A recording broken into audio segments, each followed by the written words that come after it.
नरेंद्र मोदी का जो 400 का आंकड़ा था उसको निरस्त करते हुए देश की जनता ने उसे 240 पे लाके पटकने के बाद की डाटा इसका बता रहा है सरकार का कि 80 करोड़ लोग भूखमरी के शिकार हैं।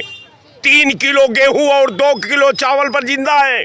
उस देश का प्रधानमंत्री अगर 10 साल में 1 लाख करोड़ रुपया अगर कर्ज किया तो इससे बड़ा विश्व गुरु का दुनिया में कोई प्रमाण जीता जागता नहीं मिलता। ये केवल भारत में ही हो सकता है और भारत में ही ऐसे अंधभक्त हैं जो प्रधानमंत्री का जिंदाबाद कर सकते हैं। नमस्कार, मैं हूं तानिया कसौधन। स्वागत है आपका ग्राउंड जीरो भारत में। आज मैं मौजूद हूं उत्तर प्रदेश की राजधानी लखनऊ में और जैसे कि देखा जा रहा है कि 2027 का चुनाव आने वाला है, इसको लेकर के सभी पार्टियां अपनी रणनीति बना रही हैं। सभी पार्टियां पुरजोर तैयारी कर रही हैं। लेकिन अब अगर हम कांग्रेस की बात करें तो कांग्रेस ने एक नई योजना बनाई है। जी हाँ, जैसे कि कुछ समय पहले देखा गया था कि भारत जोड़ो अभियान कांग्रेस ने चलाया था, जिसका फ़ायदा शायद ही कांग्रेस को देखने को मिला। लेकिन अब एक बार फिर से कांग्रेस एक रणनीति बनाई है जिसमें उन्होंने मतदाता जोड़ो महाअभियान लगाया है। जी हाँ, मतदाता जोड़ो महाअभियान चलाया जा रहा है और ये अभियान आज से शुरू हो चुका है। आज आजमगढ़ के निज़ामाबाद में नमस्ते आजमगढ़ के नाम से, नमस्ते निज़ामाबाद के नाम से ये अभियान शुरू किया गया है और ये अभियान अब 100 दिनों तक चलेगा। इस 100 दिनों में 600 से ज़्यादा सभाएं होंगी और 51 से ज़्यादा सदस्य इस अभियान से जुड़ेंगे। वहीं इस अभियान में देखा जा रहा है कि 1 लाख से ज़्यादा संकल्प पत्र भी भराए जाएंगे। तो क्या इस संकल्प पत्र का, क्या इस अभियान का फ़ायदा 2027 में कांग्रेस को देखने को मिलेगा, या फिर जैसे कि भारत जोड़ो अभियान के बाद कांग्रेस की स्थिति थी, क्या वही स्थिति फिर से 2027 में होगी या फिर जनता इनका सपोर्ट करेगी? तो चलिए हम लोगों से जानते हैं कि आखिर उत्तर प्रदेश की जनता का इस मुद्दे पर क्या कहना है। तो हमारे साथ कुछ लोग मौजूद हैं, हम उनसे बात करते हैं। आपसे जानना चाहेंगे कि कैसे, जैसे पहले देखा गया था कि भारत जोड़ो अभियान था, तो उसी तरह अब मतदाता जोड़ो अभियान चलाया जा रहा है, तो क्या इसका फ़ायदा 2027 में देखने को मिलेगा? हाँ, मिलेगा। इतना ज़्यादा इनको मिलेगा कि इन्होंने सपने में नहीं सोचा था। जैसे हर बार इनका जो है खाता नहीं खुलता है, वही 27 में भी होगा कि इनका खाता नहीं खुलेगा। फ़ायदा यही मिलेगा इनको कि खाता नहीं खुलेगा। और कहीं ना कहीं ये बहुत बड़ी अच्छी चीज़ है। ये कांग्रेस हमेशा से ही जब यात्रा निकाली है तब ये सुन पे ख़त्म हुए हैं। इनकी यात्रा ऐसे ही चलेगी और 2047 में कांग्रेस खोजो यात्रा आएगी, उसमें हम लोग भी शामिल रहेंगे। कांग्रेस को ढूंढेंगे कि गई कहाँ पे। इनकी यात्राएं तो हम लोग अब उठाएंगे। अब तो ये अभी निकालने जितनी यात्राएं निकालना है, भारतीय जनता पार्टी जब यात्रा निकालेगी तो हम लोग खोजने के लिए निकलेंगे यात्रा पे कि कांग्रेस खोजो यात्रा निकालेंगे 2047 में। कि दावा आप कैसे कह सकते हैं? ये दावा इसलिए कह सकते हैं क्योंकि इनका कांग्रेस का अपने भारत से चरित्र पूरी तरीके से ख़त्म हो चुका है। कांग्रेस की जहाँ जहाँ बची कुची जो है भूले भटकी सरकार बनी हुई है वो भी ख़त्म होने वाली है। भविष्यवाणी आपके चैनल के माध्यम से मैं अभी कर दे रहा हूँ कि कांग्रेस का पूरे भारत से चरित्र ख़त्म हो चुका है। अब कांग्रेस कभी सपने में भी सत्ता में नहीं आएगी और इनकी यात्राएँ ऐसे चलती रहेंगी और जहाँ जहाँ यात्रा लेके जाएंगे वहाँ ये सुन पे ख़त्म होते चले जाएंगे। क्या कारण है जो कांग्रेस इस समय समाप्त होती दिखाई दे रही है? कारण सबसे बड़ा ये है कि कांग्रेस ने कभी हिंदुओं के पक्ष की बात ही नहीं की है। हिंदुओं को ख़त्म करने की बात करते चले आए हैं, हिंदुओं को मिटाने की बात करते चले आए हैं। इससे जो है हिंदू एक हो चुका है, हिंदू जागरूक हो चुका है। और बटोगे तो कटोगे, एक रहोगे तो नेक रहोगे। हिंदू सब एक हो गए हैं, इसीलिए भारतीय जनता पार्टी की सरकार प्रचंड जीत से बनती चली जा रही है। 2027 में क्या देखने को मिलेगा? 2027 में बहुत बड़ा चमत्कार होने वाला है। 2027 में पुनः तीसरी बार योगी आदित्यनाथ जी की सरकार बनेगी और बहुत ही बम्पर तरीके से भारी वोटों से भारतीय जनता पार्टी की जीत होगी, जिसके लिए विपक्ष का पूरी तरीके से सुपड़ा साफ हो जाएगा। उत्तर प्रदेश से बची कुछ सीटें जो ये भूले भटके पा गए हैं वो भी भारतीय जनता पार्टी के पक्ष में जाने वाली है। और इन लोग के राजनीति से चरित्र ख़त्म हो चुका है, चाहे वो सपा हो, चाहे वो बसपा हो, चाहे वो कांग्रेस हो, कोई भी पार्टी हो, उन लोग का सबका चरित्र ख़त्म हो चुका है। 21 राज्यों में भारतीय जनता पार्टी की सरकार बन चुकी है। आने वाले टाइम पे हम लोग का पूरा लक्ष्य है कि पूरे भारत में भारतीय जनता पार्टी का झंडा फहराना है और प्रचंड जीत के साथ आना है, क्योंकि हिंदू हो गया है जागरूक। अब हिंदू अगर जागरूक हो गया है तो भारतीय जनता पार्टी की सरकार अब बनती चली जाएगी। क्यों पड़े हो चक्कर में, कोई नहीं है टक्कर में, एक ही नारा एक ही नाम, योगी मोदी जय श्री राम। सर, जैसे कि देखा जा रहा है कि अभी भारत जोड़ो यात्रा निकाली गई, उसके बाद यूपी जोड़ो यात्रा निकाली गई कांग्रेस की तरफ से। अब एक और यात्रा निकाली जा रही है जिसमें कहा जा रहा है कि मतदाता जोड़ो अभियान है। इस अभियान का सीधा असर क्या 2027 में देखने को मिलेगा कांग्रेस को? देखिए, पार्टी का प्रोग्राम है, पार्टी का पॉलिसी है और पार्टी ने ये तय किया है कि सार्वजनिक तौर पर आम मतदाताओं को जागरूक किया जाए और पार्टी के तरफ अग्रसर किया जाए, पार्टी के कार्यक्रम और प्रोग्राम को अवगत कराया जाए। अब इसमें जो है हम समझते हैं कि जहां संगठन का पहरे का जब हम स्टार्ट करते हैं, उसके पॉलिसी की जब हम समीक्षा करते हैं, तो आज समय की पुकार है। अब तो देखिए, केवल भारत की बात नहीं है, ये बात अमेरिका ने भी भारत के चुनावी प्रक्रिया पर सवाल वहाँ का राष्ट्रपति ने उठा दिया है। तो ये गंभीर सवाल है। हम समझते हैं कि ईवीएम के बारे में, ईवीएम का जो सिस्टम है उसका स्ट्रक्चर के बारे में, उसका रख रखाव के बारे में, उसके गारंटी के बारे में तमाम अगर पैरे का हम मूल्यांकन करते हैं, तमाम पैरे का अगर अध्ययन करते हैं, उसकी रीडिंग करते हैं, तो मुझे लगता है कि लोकतंत्र के साथ ये ईवीएम जो है लोकतंत्र को ब्लैकमेल कर रही है, लोकतंत्र को गुमराह कर रही है, आम जनता के साथ धोखा किया जा रहा है। तो कहने का मेरा मतलब ये है कि जो आवाम की भावना है, भारत के स्ट्रक्चर को, भारत के संविधान को, भारत के डेवलपमेंट को, भारत के एकता को, भारत की अखंडता को अक्षुण्ण रखना। अच्छा, संकल्प पत्र की अगर हम बात की जाए कि संकल्प पत्र 1 लाख से ज़्यादा लोगों को भराने की बात कर रही है कांग्रेस, क्या जनता सपोर्ट करेगी?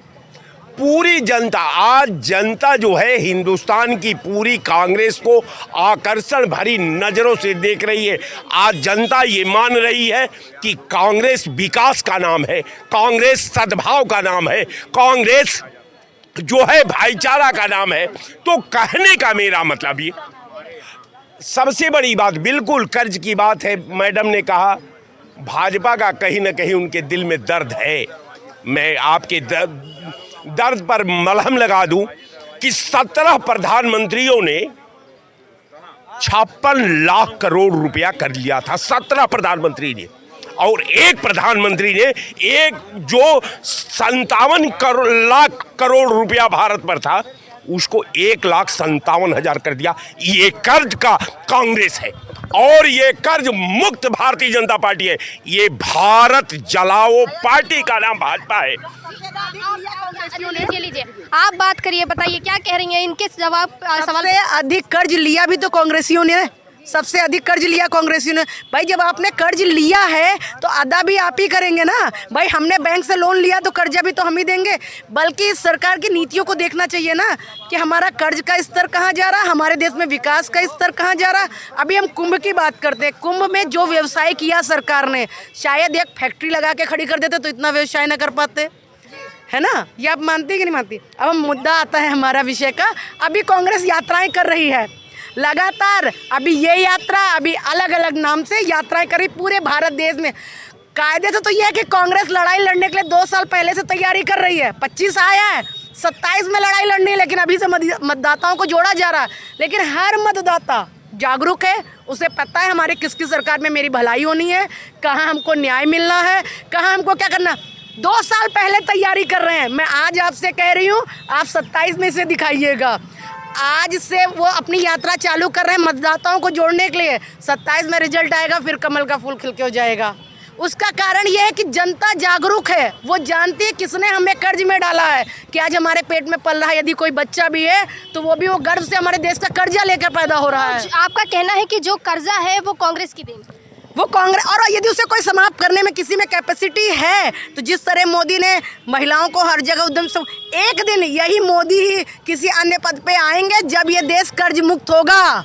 मैं इस बात को आज भी कह रही हूँ। और 27 का चुनाव चाहे कांग्रेस कितनी भी रणनीति, चाहे सारे दल एक तरफ हो जाएं, जितना बीजेपी को ही है कहीं भी आप लिख लीजिए। हर व्यक्ति हर तरीके से जागरूक है। अब वो नहीं है कि आप गए पर्चे पे लगाया मोहर और जमा कर दिया, जो रिजल्ट हमारे फेवर में तो आएगा आएगा। क्योंकि ये लोग तो ईवीएम पर भी सवाल उठा रहे हैं ना। अभी जैसे कि देखा आपने कि राय साहब ने कहा कि ईवीएम गलत पारदर्शिता के साथ चुनाव हो रहे हैं। सारे चुनाव कैमरे की नज़र में है, मशीन, व्हाट्सअप, हर चीज़ डिजिटल है। इसमें कहाँ गड़बड़ी हो सकती है। गड़बड़ी तो उन पर्चे खोमे में होती है। हमने खरीद लिया और अपने पर्चे लगा दिए, वो कर लिए। नहीं तो इतने अब क्यों नहीं आ जा रही है कांग्रेस। अब क्यों नहीं, क्योंकि अब ईवीएम मशीन है, हर चीज़ पारदर्शी। मैं तो आम पब्लिक हूँ, किसी राजनीतिक पार्टी से मेरा कोई मतलब नहीं। आप बताओ सबसे अधिक साल किसने राज किया है, तब क्यों नहीं हटा लिया देश का कर्जा? एक मनमोहन सिंह आके थोड़ा सा हमारा कर्जा कम कर ले गए कि वाकई में वो एक अच्छे व्यक्ति थे और उन्होंने अच्छी तरीके से, हम फिर भी कह रहे हैं वही चीज़ हम अपने प्रधानमंत्री में देखें ना। हो सकता है कल को वो भी इसी किसी पद पे आए या द्रौपदी मुर्मू को उसी पद पर है। हो सकता है कल को हमें हमारे देश को कोई ऐसी रणनीति हमारा देश इतना अर्न कर ले जाए कि हम कर्ज मुक्त हो जाएं। जैसे अभी ने आपने कांग्रेस अभी सवाल उठाया था आपने कि कर्जा का, अभी ये महिला कह के गई है कि कांग्रेस ही कर्जेदार कर गई है भारत को, तो क्या लगता है जो ठिकरा फोड़ गई है कांग्रेस के ऊपर, क्या कांग्रेस ने ही कर्जा बढ़ाया? देखिए, 3 पैरे का मूल्यांकन करना चाहिए। कांग्रेस को जब भारत मिला तो उसके हाथ में कटोरा था। कांग्रेस को जब भारत मिला तो हिंदुस्तान की जनता सड़कों पर थी। कांग्रेस को जब भारत मिला तो एकदम भूखमरी से भारत कराह रहा था। तो कहने का मेरा मतलब कि मैं सवाल ये किया कि 17 मंत्री जो है मिल करके अपने कालखंड में 57 लाख करोड़ रुपया कर्ज किए। लेकिन हमारा भारत का विश्वगुरु, भारत का वर्तमान प्रधानमंत्री, भारत का सबसे लोकप्रिय प्रधानमंत्री, भारत का दुनिया पर तिरंगा फहराने वाला प्रधानमंत्री, ये हिसाब देने की आज समय हिंदुस्तान की जनता मांग रही है। मैं आपके चैनल पर बड़ी जिम्मेवारी से कह रहा हूं कि 11 साल के अंदर 100 लाख करोड़ रुपया अकेले आपने किस मद में खर्चा किया? विकास में खर्च किया? कहां खर्च किया? उद्योग में खर्च किया? बच्चों के रखरखाव में खर्च किया? शिक्षा में खर्च किया? कोई कल कारखाना में खर्च किया? तो नहीं। केवल नाचने और गाने में 100 लाख करोड़ रुपया, जबकि डाटा इसका बता रहा है सरकार का कि 80 करोड़ लोग भूखमरी के शिकार हैं। 3 किलो गेहूं और 2 किलो चावल पर जिंदा है। उस देश का प्रधानमंत्री अगर 10 साल में 1 लाख करोड़ रुपया अगर कर्ज किया तो इससे बड़ा विश्वगुरु का दुनिया में कोई प्रमाण जीता जागता नहीं मिलता। ये केवल भारत में ही हो सकता है और भारत में ही ऐसे अंधभक्त हैं जो प्रधानमंत्री का जिंदाबाद कर सकते हैं। दुनिया में कोई देश नहीं कर सकता। क्या कहेंगे राहुल गांधी के लिए? क्या जनता एक बार फिर से राहुल गांधी का सपोर्ट करेगी? बिल्कुल करेगी, डेफिनेटली करेगी। आपने देखा होगा कि जब उन्होंने 10,000 किलोमीटर अपनी पद यात्रा की थी तो हमें 3-4 राज्यों में चुनाव में जीत मिली और हमारे जो लोकसभा की सीटें हैं वो 50 से सीधा 100 हुई। और सबसे बड़ा फ़ायदा जो हमें ये हुआ कि नरेंद्र मोदी का जो 400 का आंकड़ा था उसको निरस्त करते हुए देश की जनता ने उसे 240 पे ला के पटकने के बाद की। अब आप अभी कुछ देर पहले बोल रही थी दिनेश मिश्रा को कि क्या फ़ायदा होता है इनकी पद यात्रा से, तो वो शायद बता नहीं पाए और मैंने उस चीज़ को आपका सामने खुलासा कर दिया। हम 4 से 6 राज्यों में चुनाव जीते हैं, 2 में जहां पे हम गठबंधन की सरकार है, 4 पे हम खुद से आए हैं और नरेंद्र मोदी को 240 पे पटकने का काम किया। ये बात अलग है कि इधर कुछ कभी कभी कोई राज्यों में इनकी भी सरकारें बनी हैं भाजपा की, इसमें कोई दो राय नहीं है। जनता का मत है, अब जनता तय करेगी 2027 में भी। जिस तरीके से अखिलेश यादव कह रहे हैं हम 27 में भी आएंगे, 32 में भी आएंगे, उसी तरीके से भाजपा भी कह रही है हम 27 में भी आएंगे, 32 में भी आएंगे। तो ओवर कॉन्फिडेंट नहीं होना चाहिए। जनता तय करती है कि चुनाव कौन जीतेगा, ये जनता तय करती है कि कौन सत्ता में बैठेगा, आम पार्टियां तय नहीं करती। सर आप क्या कहेंगे, कांग्रेस ने कर्जा बढ़ाया है या फिर भाजपा का कर्जा? कर्जे की बात यहाँ हो रही क्योंकि अभी देखा जा रहा है मतदाता जोड़ो अभियान चलाया जा रहा है कांग्रेस की तरफ से, लेकिन अब बात कर्जे पर आ गई है कि कर्जा किसने बढ़ाया? क्या हर चीज़ पर आप एक ले लीजिए हमसे भी। हमारा एक कहना है राहुल गांधी ने भारत जोड़ो यात्रा चलाया, भारत न्याय यात्रा चलाया और अब तो उनके इस व्यवहार से इतना युवाओं में जोश आ गया है कि कुछ लड़कियां शादी कर रही हैं तो उन्होंने कार्ड में छपवाया है भारत जोड़ो विवाह और बांट रही हैं। इतना क्रेज राहुल का आ गया है युवतियों में। लेकिन राहुल का क्रेज देखने को मिल रहा है तो वोटिंग के टाइम पे ये क्रेज देखने को क्यों नहीं मिलता? देखिए, कांग्रेस का कर्तव्य है देश को सुरक्षित रखना, चुनाव जीतना नहीं। लेकिन भारतीय जनता पार्टी और अन्य जो पार्टियां, उनका उद्देश्य है पार्टी सत्ता में आकर के धन को कमाना, देश चाहे गर्त में जाए। 56 लाख करोड़ से बढ़ करके कर्जा 256 लाख करोड़ हो जाए, ये उद्देश्य है। कांग्रेस का जो उद्देश्य है वो देश को समृद्ध बनाना था, अपनी पूंजी को बढ़ाना था, ताकि हम विदेशियों को टक्कर दे सकें। हम हवाई जहाज़ बनाते थे, खरीदते थे। आज उसी हवाई जहाज़ बनाने वाली company Hindustan aeronautics limited, HAL limited को जो है ठेका किसको दे दिया? इस सरकार ने अनिल अंबानी के दे दिया। अनिल अंबानी कौन सा काम करते हैं? सरकारी व्यवस्था आपने दे दी। आज सेना के अधिकारियों से पूछ लीजिए, बोलने को तैयार नहीं है, डर उनके अंदर बैठा हुआ। उनका कहना है कि सेना के अंदर भारतीय जनता पार्टी के लोग अपने आदमी भर रहे हैं, हम लोगों को तवज्जो नहीं दे रहे हैं और अपनी मर्जी से खरीद रहे हैं। अच्छा चलिए, ये बात हो गई, लेकिन अब हम बात करते हैं जो मेरा मुद्दा है। मुद्दा ये है कि अब मतदाता जोड़ो अभियान चलाया जा रहा है, तो क्या 2027 में ये अभियान काम कर जाएगा? अभियान करना ना करना ये जनता के मन पर है, लेकिन जो नई पीढ़ी 10 साल से आई है, प्रधानमंत्री जी हमेशा नए बच्चों से ही, नई पीढ़ी से उन्होंने मन की बात करी है। वो 10 साल 14 आज 24 साल के हो गए हैं, वो बच्चे 24 साल पहले की व्यवस्थाएं नहीं देख पाए हैं, तो वो कोमल थे, नहीं समझ में आया।